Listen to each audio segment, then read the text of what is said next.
Assalamualaikum warahmatullahi wabarakatuh. Dalam video kali ini, kami dari kelompok 2 kelas 5 akademisi akuntansi syariah yang beranggotakan Kania Arih NIM 195221036, Nurul Kusumah NIM 195221099, Muhammad Fairuz Faris NIM 195221260, dan saya sendiri Agustina NIM 195221217 akan menjelaskan terkait materi e-bisnis dan kerjasama global. Ingin tahu pembahasannya lebih lanjut? Simak video selengkapnya yuk. Dalam materi ini akan membahas 4 pokok pembahasan. Yang pertama terkait proses bisnis dan sistem informasi, yang kedua terkait jenis sistem informasi, yang ketiga terkait sistem untuk kolaborasi dan bisnis jejaring sosial, serta yang keempat terkait fungsi sistem informasi dalam bisnis. Untuk pokok pembahasan pertama, yakni terkait proses bisnis sistem informasi, di mana sistem informasi ini terbentuk atas manajemen, organisasi, dan teknologi, di mana proses bisnis ini merupakan cara yang dilakukan melalui berbagai kegiatan untuk menghasilkan barang atau jasa. Nah, di sini sistem informasi ini digunakan sebagai solusi bisnis untuk menghadapi tantangan bisnis. Di mana tantangan bisnis ini seperti perusahaan yang semakin tua dan tenaga kerja yang semakin tua. Sedangkan solusinya dapat dilakukan dengan meningkatkan pelayanan dan menekankan biaya produksi. Nah, di sini sistem informasi ini merupakan sistem yang berfungsi dalam pengolahan transaksi sehingga mendukung organisasi dalam pengambilan keputusan. Selanjutnya, penerapan proses bisnis ini dapat dilihat pada proses pesanan dalam suatu perusahaan, di mana dalam proses ini membutuhkan koordinasi antara bagian penjualan, akuntansi, serta manufaktur. Di sini bagian penjualan ini akan menghasilkan pesanan dan menyerahkan pesanan kepada bagian akuntansi, di mana bagian akuntansi ini akan memeriksa persyaratan kredit, lalu menyetujui kredit dan mencetak tagihan. Kemudian pihak akuntansi akan memberikan informasi kepada manufaktur dan produksi agar menyediakan produk dan mengirimkan produk tersebut kepada customer. Dalam suatu bisnis, teknologi juga memberikan peran yang tinggi guna peningkatan suatu proses bisnis. Hal itu dapat dilihat seperti yang pertama, yakni dengan memperbanyak pihak dalam mengakses informasi. Yang kedua, yakni aktivitas dapat dilakukan secara otomatis, bukan lagi secara manual. Dan yang ketiga, akan mudah dalam menjalankan aktivitas secara bersamaan, sehingga suatu pekerjaan ini akan lebih efisien dan efektif. Jenis-jenis sistem informasi. Dalam subbab ini, ada 3 poin penting yang dibahas. Yang pertama, sistem-sistem untuk kelompok manajemen yang berbeda. Yang kedua, sistem untuk membuat perusahaan saling terhubung. Dan yang ketiga, e-business, e-commerce, dan e-government. Yuk kita simak pembahasan per poin di video selanjutnya. Sistem-sistem untuk kelompok manajemen yang berbeda. Yang pertama yaitu sistem pemrosesan transaksi atau TPS, Transaction Processing System. Sistem ini merupakan sistem komputerisasi yang mengoperasikan dan mencatat transaksi rutin harian yang diperlukan untuk melakukan bisnis, seperti entry pesanan penjualan, pemesanan hotel, penggajian, karyawan yang mencatat, dan pengiriman.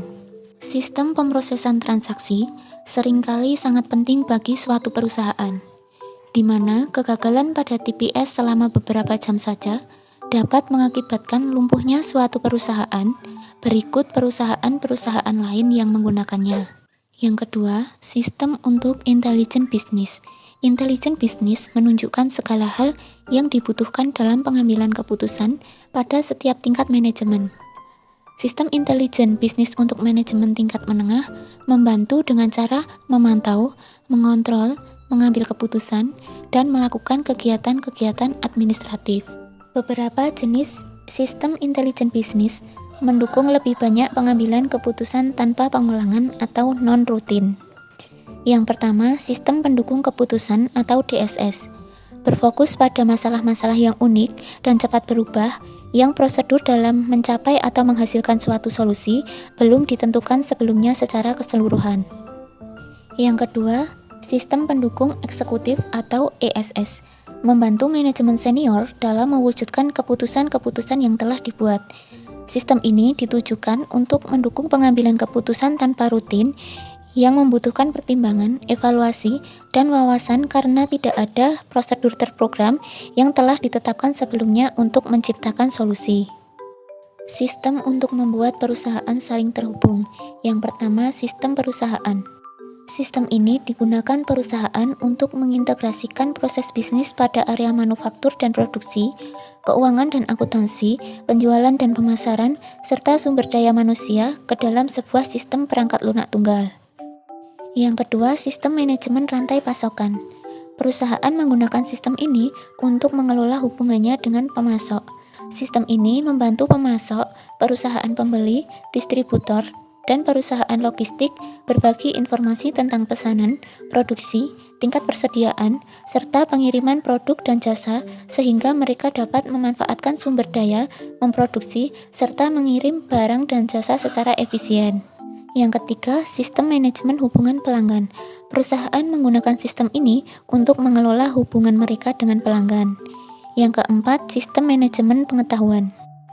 Sistem ini memungkinkan perusahaan menerima dan mengaplikasikan pengetahuan dan keahlian secara lebih baik. Yang kelima, intranet dan ekstranet. Intranet merupakan situs web internal perusahaan yang hanya dapat diakses oleh karyawannya saja. Sedangkan ekstranet merupakan situs web perusahaan yang dapat diakses oleh vendor, e-business, e-commerce, dan e-government. E-business merupakan elektronik bisnis yang mengacu pada penggunaan teknologi digital dan internet untuk menjalankan proses-proses bisnis utama dalam suatu perusahaan. Kemudian e-commerce merupakan bagian dari e-business yang berhubungan dengan kegiatan jual beli barang atau jasa melalui internet.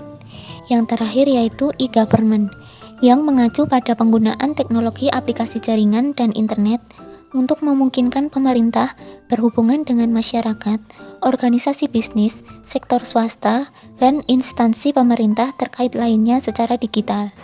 Sistem untuk kolaborasi dan bisnis jejaring sosial. Kolaborasi adalah bekerja bersama-sama orang lain untuk mencapai tujuan bersama yang jelas.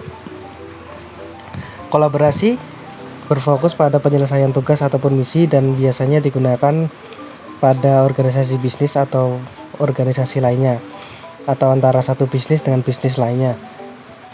Kolaborasi dapat berlangsung singkat selama beberapa menit atau dalam jangka waktu yang lebih lama, tergantung dari pekerjaan dan hubungan di antara partisipan. Kolaborasi dapat bersifat satu orang dengan satu orang atau banyak orang dengan banyak orang.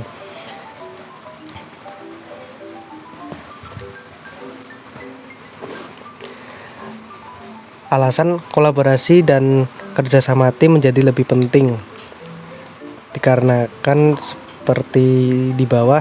Yang pertama, mengubah sifat pekerjaan. Yang kedua, pertumbuhan bidang pekerjaan profesional. Yang ketiga, mengubah ruang lingkup perusahaan. Yang keempat, menitik beratkan pada inovasi. Yang kelima, mengubah budaya kerja dan bisnis. Apa yang dimaksud dengan bisnis jejaring sosial? Saat ini banyak perusahaan yang meningkatkan kolaborasi dengan memanfaatkan bisnis jejaring sosial menggunakan platform jejaring sosial yang meliputi Facebook, Twitter, dan perangkat sosial yang terdapat dalam perusahaan untuk berhubungan dengan karyawan, pelanggan, serta pemasok mereka. Perangkat ini menggunakan pekerja untuk membuat profil, membentuk kelompok, dan mengikuti perkembangan status anggota lainnya. Tujuan dari bisnis jejaring sosial adalah untuk memperdalam interaksi dengan kelompok-kelompok dari dalam dan luar perusahaan guna memperlancar dan memperbaiki pendistribusian informasi, inovasi, dan pengambilan keputusan. Kunci utama dalam bisnis jejaring sosial adalah percakapan.